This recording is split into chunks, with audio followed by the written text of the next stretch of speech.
So yeah, my name is Francesca and I'm a remote sensing expert at the British Geological Survey, and I'll tell you about a joint research that together with my colleague Deodato we are doing with the National Research Council of Italy. We love rivers, we love the heritage site of Nazca and the Nazca line. So our region of interest is in southern Peru and includes the entire river basin of the Rio Grande, where the Nazca civilization flourished just after the Paracas. The region is so important and so fascinating because it includes a lot of heritage that everybody knows about, basically. I'm sure you all have heard about the Nazca lines and the amazing geometrical, but also more flower-like and animals of the geoglyphs. You've heard about the ceremonial center of Kawachi and about the amazing network of ancient aqueducts that the Nazca civilization has built. So why did we start this research? Basically, there are a lot of hazards affecting the region, and they are not only natural hazards like possible runoff from the Andean foothills, but also anthropogenic hazards and with a very huge impact on the heritage of the region. So, speaking about climate, it's really boring. It's a desert. It's totally arid. There is no rainfall, or well, actually around 4 to 10 millimeters per year. So it's one of the driest regions we could study. And for this reason, it was quite fascinating because we could use the potential of radar remote sensing to image the landscape and support the mission, the Italian mission of heritage conservation and geophysics, that in the last years have spent a lot of effort by looking at the area and monitoring illegal looting and identifying buried structures that could be brought to the surface by legal excavation. So we started a couple of projects with the European Space Agency and the German Space Agency, and we're provided with a number of satellite data acquired over the past 20 years from the medium resolution, so we are talking about 20, 30 meter resolution, to the very high resolution, so up to 1 meter pixel on the ground. The potential of this data, I think it's huge. If you look at the pictures here, you can see that with one scene only, you can image the full drainage basin and have a single scene around 100 kilometers by 100 kilometers wide, with pixels on the ground, 20, 30 meters big, and a repeat cycle of up to 35 days, which means you have an image every month. So you can look back at the archive, the image archives, and look back at the past and what happened over the last 20 or 30 years, depending on the archive you look at. So we have developed a methodology to analyze the data together. So we are looking at radar data. So radar data are made of two different components. One is the amplitude, the other one is phase. We mainly focused on the amplitude component, which gives us some sort of black and white vision of the area of interest.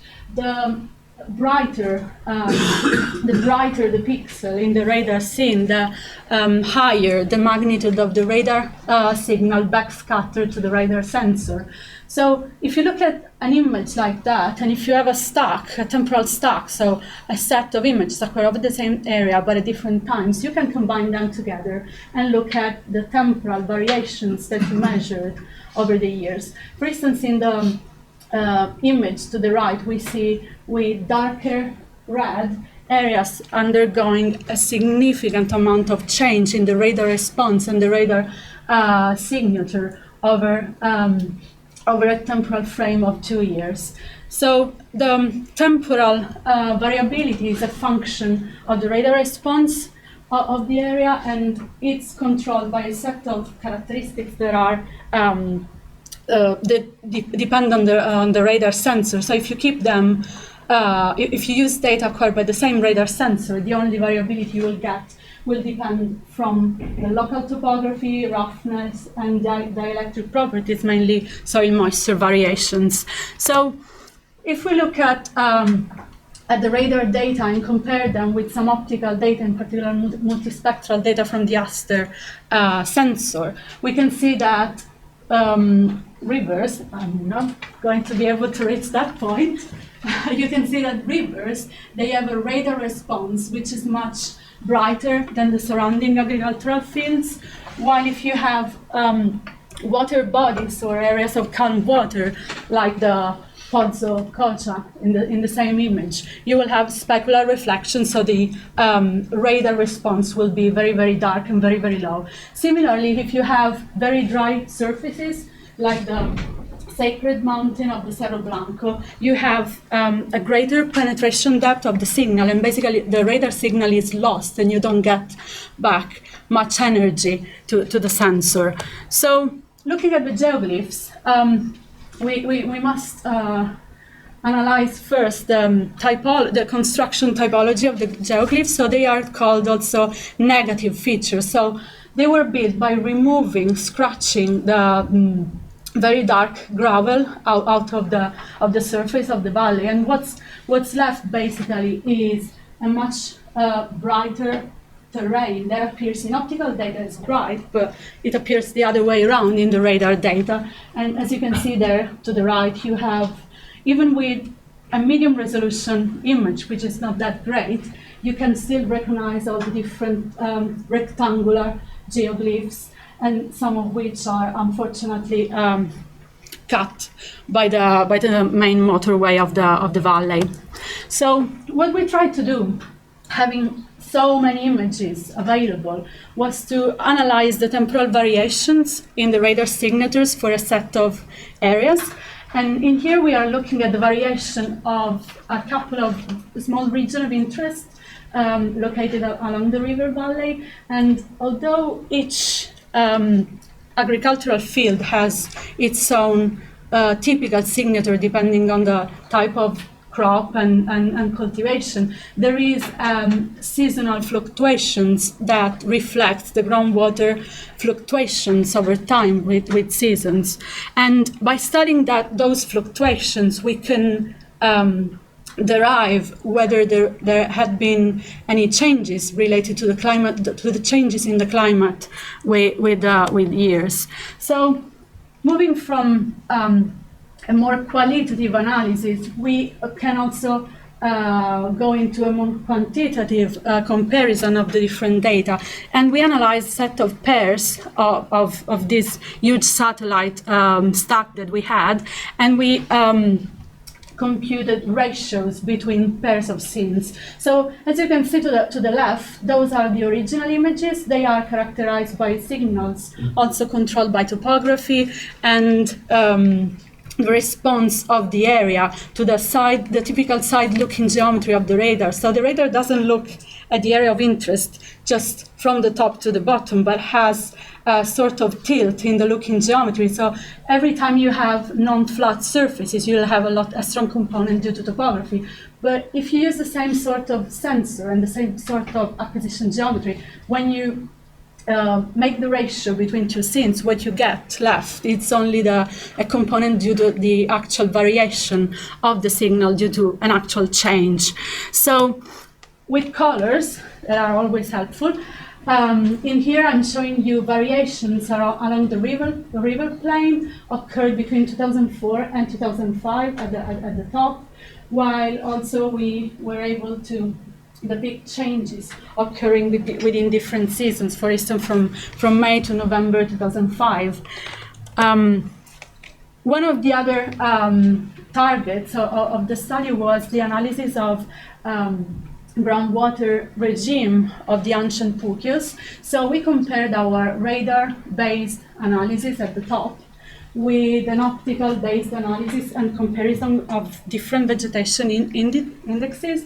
And we found that even with a medium resolution image analysis with the radar, we could depict a groundwater fluctuation along an ancient Pukyo that is actually 5 to 10 meter wide on the ground, whilst with the optical data, this wasn't actually pictured. So the potential of this data is huge, and the potential level of information that we can get from such type of sensors is really, really great.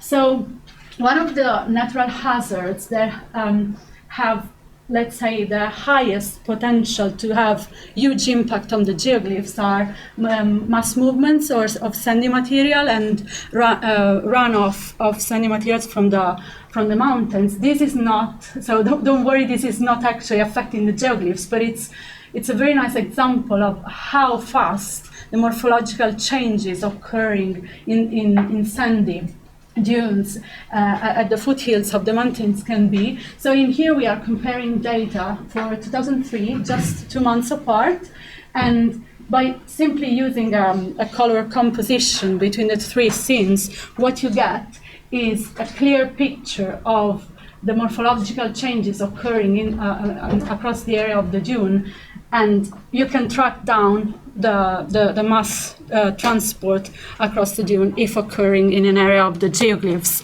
So I said before we were looking mainly at the amplitude information, but more recently we moved to the analysis of phase values. So phase values in radar data, they depend on the distance between the sensor and the image target. If there is a change, even of a few millimeters, you can track that down.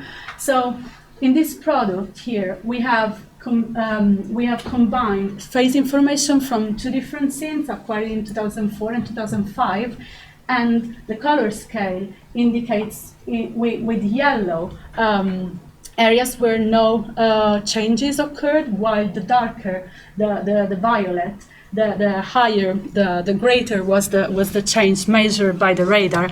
And if we look into detail at the area of the ceremonial center of Kawachi, what we see is that the ceremonial center is within this circle. So whilst in some time frames no change was measured, there are other time scales where there was some change tracked down by the radar. In some cases, like at the top, this was due to legal archaeological excavations carried out by the mission. But unfortunately, in some other cases, like this one, we can basically depict some signal that is unfortunately related to illegal excavations and looting activities, whereby a lot of looting holes were found, unfortunately, on site in areas that were not previously excavated.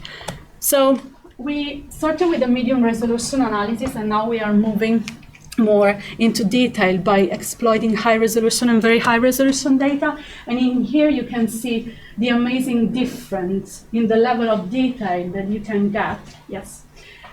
When you move from medium resolution data to very high resolution data and up to 1 meter. And this is amazing from a remote sensing perspective, because you can get a level of detail that is comparable with optical data, but actually sometimes radar data are capable to tell you much more. For instance, in this snapshot, you can recognize and perfectly map archaeological features of the line, as well as an anthropogenic feature of the motorway, but the level of detail is fantastic, and radar data are not affected by weather conditions. So if it's cloudy, you can anyway get an image with radar sensor, while if you use optical, basically you might be waiting for months before you get an actual image for your study. So to conclude, I won't tell you again about our conclusions so far. I'm just telling you this is a research that it's ongoing. We are supporting the mission, and we are aiming at understanding whether landscape evolution in the area is affected by changing climatic conditions. Of course, this is not exhaustive, but we are supporting the mission with remote sensing data and trying to help the archaeologists to understand whether there is a risk for the different archaeological features and heritage of the region due to natural and anthropogenic factors that were not known before. I'll leave you with a thank you and a list of references that you can look at to get more details about our studies. Thank you.